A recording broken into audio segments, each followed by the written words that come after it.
രമ്യ, നിനക്കൊരു കാര്യം ആ അറിയാമോ? സോഡ കുപ്പി എടുത്ത് കണ്ണിൽ വെക്ക്. ആ താരാ, നീയാണോ? അതെ, നീ തന്നെയാ. ദേ അങ്ങോട്ട് നോക്ക്. നിനക്കൊരു കാര്യം അറിയാമോ? എന്താ മാവാ? നിന്റെ ഭർത്താവിന് വേറൊരു ഭാര്യയുണ്ട്. ഞാൻ കണ്ണോണ്ട് കണ്ടതാ. കണ്ണാടി വെച്ചിട്ടാണോ നോക്കിയത്? അതെ, കണ്ണാടി ഉണ്ടായിരുന്നു. അങ്ങനെയെങ്കി എന്റെ ഭർത്താവ് ദൈവത്തെ പോലെയാ. ദൈവമോ?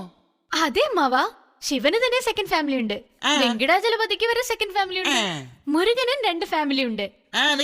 ശ്രീകൃഷ്ണന്റെ കാര്യം പിന്നെ പറയാ വേണ്ട.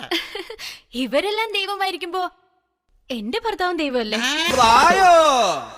എടാ ചന്ദ്ര, എന്റെ തോന്നിവാസം കൊണ്ട് ഞാൻ കുടിച്ചു ഒന്നും എന്റെ തലക്ക് പിടിക്കുന്നില്ലടാ.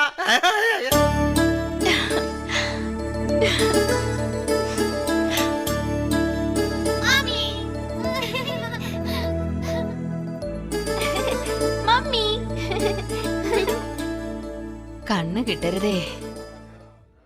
എടാ, വീട്ടില് ചടങ്ങ് നടന്നോണ്ടിരിക്കുക.